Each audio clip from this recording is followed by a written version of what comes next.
मुख्यमंत्री देवेंद्र फडणवीस यांनी भगवान जगन्नाथांचं दर्शन घेतले। मुख्यमंत्री सहकुटुंब जगन्नाथाच्या चरणी लीन झाले। भगवान जगन्नाथांच्या दर्शनाने कायमच ऊर्जा मिळत असल्याने नेहमी दर्शनाला येतो असं मुख्यमंत्र्यांनी सांगितलं।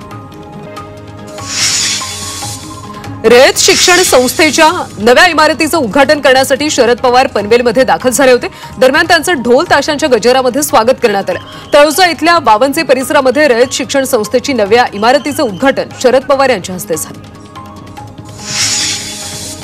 लाडक्या बहिणींना 2100 रुपये कधी मिळतील त्यासाठी 5 वर्ष वाट पाहावी लागणार आहे असं विधान नीलम गोऱ्हे यांनी केलं।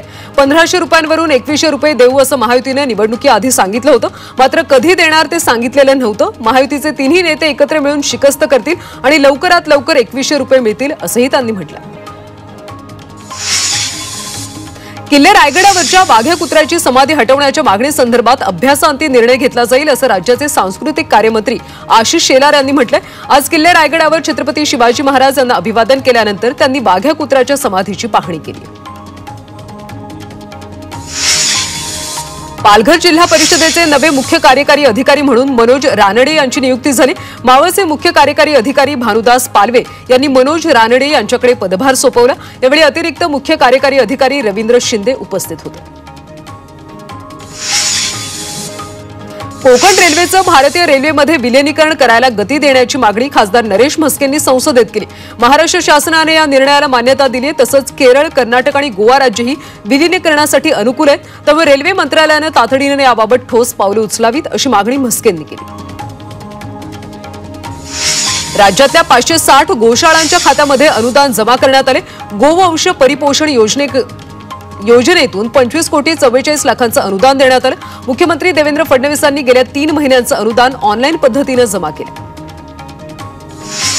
सिडकोच्या लॉटरीमधल्या घराच्या वाढीव दराविरोधात आजपासून मनसेतर्फे पोस्टकार्ड आंदोलन हाती घेण्यात आले। सिडकोच्या लॉटरीमधल्या वाढीव दरांच्या विरोधात मनसे कार्यकर्ते आणि विजेते सिडको सोडतधारक यांच्या वतीने मुख्यमंत्री, उपमुख्यमंत्री, नगरविकास मंत्री, आमदार, खासदार आणि सिडकोच्या वरिष्ठ अधिकाऱ्यांना पत्र पाठवली जाणार आहे। पत्रातून घरांच्या किमती कमी करण्याची मागणी केली जाणार आहे। यावेळी सर्व सोडतधारकांनी पत्र पाठवून आपली रास्त मागणी सरकारपर्यंत पोहोचवण्याचं आवाहन मनसेच्या वतीने करण्यात आलं। बदलापूरच्या तलावाजवळच्या ज्वेलर्सच्या दुकानात चोरट्यांचा चोरीचा डाव फसलाय। 2 चोरट्यांनी दुकानाचं शटर कापून चोरीचा प्रयत्न केला, मात्र हाताला दुखापत झाल्यानं चोरट्यांनीच पळ काढला। उल्हासनगरमधल्या एका सोसायटीच्या पार्किंगमधून चोरट्यानं दुचाकीची चोरी केली। ही चोरीची घटना सीसीटीव्हीत चित्रित झाली। या प्रकरणी विठ्ठलवाडी पोलीस ठाण्यात गुन्हा दाखल करण्यात आला। मुंबईच्या वरळी ते नरीमन पॉइंट दरम्यानच्या कोस्टल रोडवर गेल्या 30 दिवसात हॉर्न वाजवणाऱ्या 3883 वाहनांवर कारवाई करण्यात आली। रात्रीच्या वेळी चालवण्यात येणाऱ्या रेसिंग कार आणि इतर वाहनांचे कर्णकर्कश आवाज आणि हॉर्नमुळे नागरिकांना याचा त्रास होत होता। कल्याणच्या आंबिवलीतल्या कुख्यात गुन्हेगार जाफर इराणी चेन्नईमध्ये चकमकीत ठार झाला होता। बनेली स्मशानभूमीमध्ये त्याचा आज दफनविधी करण्यात आला। यावेळी पोलिसांचा कडेकोट बंदोबस्त तैनात होता। मुंबईतल्या एका आश्रयगृहातल्या 5 अल्पवयीन कैद्यांनी बाथरूमची खिडकी तोडून पळ काढला। या प्रकरणी मुंबई पोलिसांनी घटनेची नोंद करून घेतली। पोलिसांनी चौकशी सुरू केली असून 5 पैकी 1 कैदी सापडलाय। दरम्यान इतर कैद्यांचा आता शोध सुरू आहे। कुणाल कामराला मद्रास कोर्टाचा मोठा दिलासा मिळालाय। 7 एप्रिलपर्यंत कामराला अंतरिम जामीन मंजूर करण्यात आला। अंतरिम जामीन मिळाल्यानंतर कुणाल कामरा मुंबई पोलिसांसमोर चौकशीसाठी हजर राहणार आहे। 31 तारखेला कामरा हजर राहण्याचा अंदाज आहे। इंडियाज गॉट लेटेंट मधल्या वादग्रस्त विधानाप्रकरणी युट्यूबर समय रैनाची चौकशी सुरू आहे। समय महाराष्ट्र सायबर सेलच्या अधिकाऱ्यांसमोर हजर झाला। यावेळी त्याच्या आक्षेपार्ह विधान आणि इतर बाबींची चौकशी करण्यात आली। समय रैनानं शोमधल्या आपल्या भाषेबद्दल दिलगिरी व्यक्त केली, मात्र या प्रकरणी चौकशीचा ससेमिरा सुरूच आहे। चेंबूरच्या शाळेतल्या माजी मुख्याध्यापकांना अटकेपासून संरक्षण देण्यास हायकोर्टानं नकार दिला। मध्यान्ह भोजन योजनेसाठी राज्य सरकारनं पुरवलेल्या अन्नधान्याचा गैरवापर केल्याचा आरोप आहे।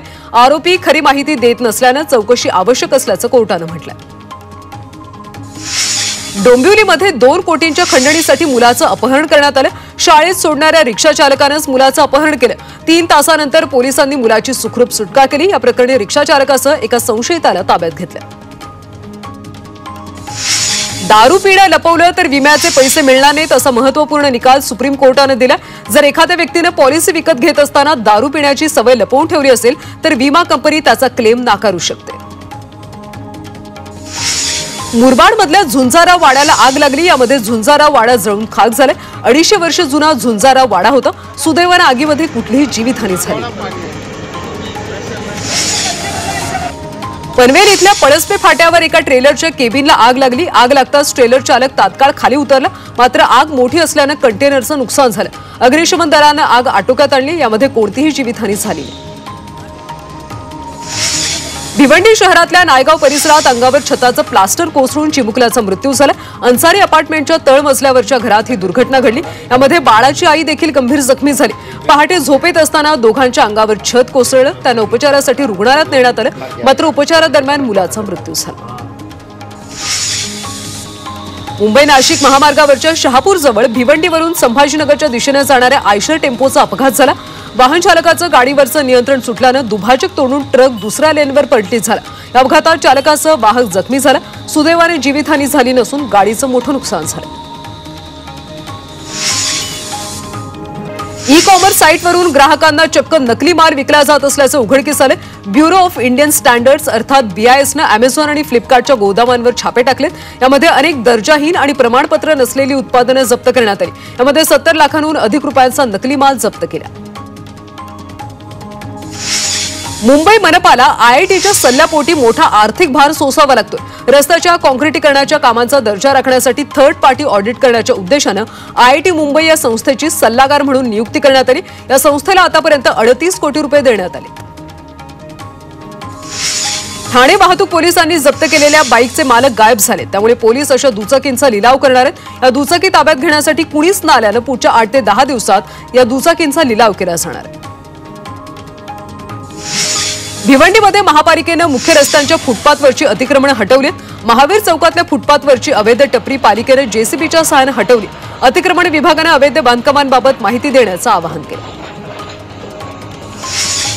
बदलापूर पूर्व रेल्वे स्टेशन परिसरात रिक्षा चालकांच्या बेशिस्तपणामुळे नागरिक त्रस्त झाले। स्टेशन परिसरात पोलीस प्रशासनाच्या माध्यमातून नो रिक्षावाला झोन करण्यात आला, मात्र सर्व नियम धाब्यावर बसून रिक्षा चालक बेशिस्तपणे रस्त्याच्या मधोमध रिक्षा उभ्या करतात। यामुळे स्टेशन परिसरात प्रचंड वाहतूक कोंडी होत असल्यामुळे नागरिकांमध्ये प्रचंड नाराजी। ठाण्यामध्ये पाणी बिल थकवणाऱ्यांचा पाणी पुरवठा खंडित होणार आहे। काल दिवसभरात 129 ग्राहकांची पाणी जोडणी खंडित झाली, तर वर्षभरात 12,790 नळ जोडण्या खंडित झाल्या। दरम्यान आतापर्यंत 136 कोटी रुपयांच्या बिलांची वसुली करण्यात आली।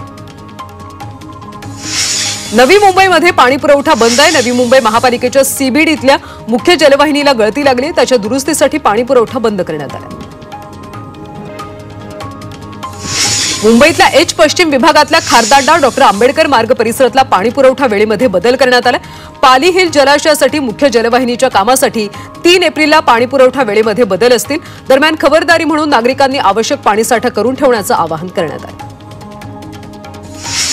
कल्याणच्या शिरडोणमधल्या 15 इमारतींची वीज कापली आहे। म्हाडानं बिल न भरल्यानं महावितरणनं दणका दिला, त्यामुळे इमारतली कॉमन लाईट, पाण्याचे पंप तसंच लिफ्ट बंद आहेत। म्हाडाच्या बेपरवाईमुळे रहिवाशांना मनस्ताप सहन करावा लागतो। 12वीच्या विद्यार्थ्यांना 75% हजेरी नसल्यास परीक्षा देता येणार नसल्याचा इशारा CBSE बोर्डानं दिला। पुढच्या शैक्षणिक वर्षापासून हे नियम लागू होण्याची शक्यता आहे। तसंच डमी प्रवेश देणाऱ्या शाळांवर कारवाईचा इशारा देण्यात आला। अल्पसंख्याकाच्या शिष्यवृत्तीसाठी 13.63 कोटी रुपये मंजूर करण्यात आले, त्यामुळे शिष्यवृत्तीची रक्कम मिळण्याचा मार्ग मोकळा झाला। विद्यार्थ्यांना आता प्रलंबित शिष्यवृत्ती मिळणार असल्यानं राज्य सरकारनं विद्यार्थ्यांना मोठा दिलासा दिला। मुंबईमध्ये RTच्या पहिल्या प्रतीक्षा यादीमध्ये 353 प्रवेश पूर्ण झालेत। ऑनलाईन प्रवेश प्रक्रियेची पहिली प्रतीक्षा यादी 18 ते 24 मार्च या कालावधीसाठी निश्चित केली होती, परंतु विद्यार्थ्यांच्या हितासाठी त्याची मुदत 1 एप्रिलपर्यंत वाढवण्यात आल्याची माहिती शिक्षण विभागाकडून देण्यात आली। नियमित वर्गात उपस्थित न राहणाऱ्या विद्यार्थ्यांना फटका बसणार आहे। जे विद्यार्थी नियमित वर्गात जाणार नाहीत त्यांना 12वीच्या परीक्षेत बसण्याची परवानगी मिळणार नाही, तर पुढच्या शैक्षणिक वर्षापासून हा निर्णय लागू होण्याची शक्यता आहे।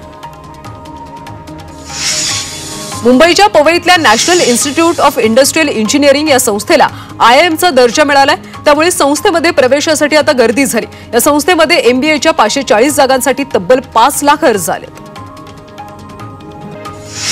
मलबार हिलमधल्या नेचर वॉकवेचे गुढीपाडव्याला उद्घाटन होणार, त्यानंतर नागरिकांसाठी हा मार्ग खुला होणार आहे। वॉक करत असताना नागरिकांना विविध गाणी, रंगीत लाइटिंग आणि निसर्गाचा अनुभव घेता येणार। ठाणे महापालिका क्षेत्रामध्ये सुरू असलेल्या रस्ते दुरुस्तीची सर्व कामं 15 मे पर्यंत पूर्ण करण्याचे निर्देश ठाणे महानगरपालिका आयुक्त सौरव राव यांनी महानगरपालिका, सार्वजनिक बांधकाम विभाग, मेट्रो आणि MMRDA या सर्व यंत्रणांना दिले। त्याचबरोबर दर 15 दिवसांनी या कामांची पाहणी केली जाणार आहे। दिलेल्या वेळापत्रकाप्रमाणे काम होईल याची प्रत्येक यंत्रणेने दक्षता घ्यावी असे आदेश देण्यात आले। कल्याण डोंबिवलीतल्या महानगरपालिकेच्या शाळेमध्ये विद्यार्थ्यांना अग्नी सुरक्षेचं प्रशिक्षण देण्यात आलं। अग्निशमन विभागाकडून शाळेत अग्निशमन फायर इन्स्ट्रुमेंट बसवण्यात आले। तसंच यावेळी आग लागल्यास बचाव कसा करावा याबाबत विद्यार्थ्यांचं शिक्षकांना मार्गदर्शन करण्यात आलं। विरारमधल्या मांडवी पोलीस ठाण्यामध्ये नवीन वास्तूचं उद्घाटन करण्यात आलं। पोलिसांनी जप्त केलेला मुद्देमाल ठेवण्यासाठी प्रशस्त जागा, पोलिसांना सोयीस्कर असलेल्या सुविधा या नवीन वास्तूमध्ये तयार करण्यात आले। यावेळी पोलीस अधिकारी, कर्मचारी मोठ्या संख्येने उपस्थित होते। पनवेल पोलिसांनी 18,36,000चे हरवलेले 67 मोबाईल नागरिकांना परत केले। सेंट्रल एक्युमेट IDT रजिस्टर या प्रणालीचा वापर करत पोलिसांनी हे मोबाईल शोधून काढले। महानगरपालिका आयुक्त भूषण गगराणी यांची जिल्हा आपत्ती व्यवस्थापन प्राधिकरण यांची बैठक संपन्न झाली। पावसाचं पाणी साचण्याच्या ठिकाणांची संयुक्त पाहणी करून उपाययोजना आखाव्यात, तसंच रेल्वेमध्ये सार्वजनिक उद्घोषणा यंत्रणा सज्ज ठेवावी असे निर्देश आयुक्तांनी सर्व यंत्रणांना दिले। नवी मुंबई महापालिकेकडून 620 पदांसाठी भरती प्रक्रिया आयोजित केली। या भरतीद्वारे गट क आणि गट ड मधली सर्व पदं भरली जाणार असल्याची माहिती महापालिका आयुक्त डॉक्टर कैलास शिंदे यांनी दिली। या पदांसाठी आजपासून अर्ज भरता येणार आहे, तर 11 मे पर्यंत शेवटची मुदत। गोरेगाव स्टेशनमधला पादचारी पूल 6 महिने बंद राहणार आहे। उत्तरेकडचा ब्रिज पाडून त्या जागी नवीन पूल बांधला जाणार आहे। त्यामुळे 2 एप्रिल पासून पुढच्या 6 महिन्यांसाठी हा ब्रिज बंद ठेवला जाणार आहे। या पुलाची उंची कमी असल्याने तो नव्याने बांधला जातो। SRAच्या रखडलेल्या 3 योजना म्हाडा राबवणार आहे। 2014 पूर्वीचे रखडलेले पुनर्वसन प्रकल्प मार्गी लावण्यासाठी SRA आणि शासकीय यंत्रणांकडून भागीदारी तत्वावर कामं केली जाणार आहेत। त्यानुसार म्हाडातर्फे 21 झोपू योजनांमधून 33,607 घरं उपलब्ध होणार आहेत। गुलाबी रिक्षांसाठी महिलांच्या वयाची अट आता शिथिल करण्यात आली। महिला बालविकास विभागाने गरजू महिलांसाठी गुलाबी रिक्षा सुरू केली। त्यासाठी 20 ते 40 वर्ष वयोगटातल्या महिलांना अर्ज करता येत होता। वयाची अट आता शिथिल केल्याने 50 वर्षांच्या महिलाही या योजनेसाठी पात्र आहेत। वर्षाला 4.38 लाख टन राडा रोड्यावर मुंबई महापालिकेकडून प्रक्रिया केली जाणार आहे। डेब्रिज ऑन कॉल सेवेचा ऑटो DCR प्रणालीमध्ये समावेश करण्यात आला। या दोन्ही प्रकल्पामध्ये मिळून वर्षाला 4.38 लाख टन राडा रोड्यावर प्रक्रिया करणं शक्य होणार आहे। उन्हाळी सुट्टीत मुंबईतून आठवड्याला 25,610 विमानांचं उड्डाण होणार आहे। DGCAनं विमान कंपन्यांना तशी परवानगी दिली। 29 मार्च ते 25 ऑक्टोबर दरम्यान या विमानांचं उड्डाण होणार आहे। केंद्र सरकार ओला उबर टॅक्सी सेवेला आता टक्कर देणार आहे। देशात लवकरच सहकारी टॅक्सीची सेवा येणार असल्याची घोषणा सहकार मंत्री अमित शहांनी लोकसभेत केली। याचा ग्राहकांचा टॅक्सी चालकांना फायदा होणार आहे।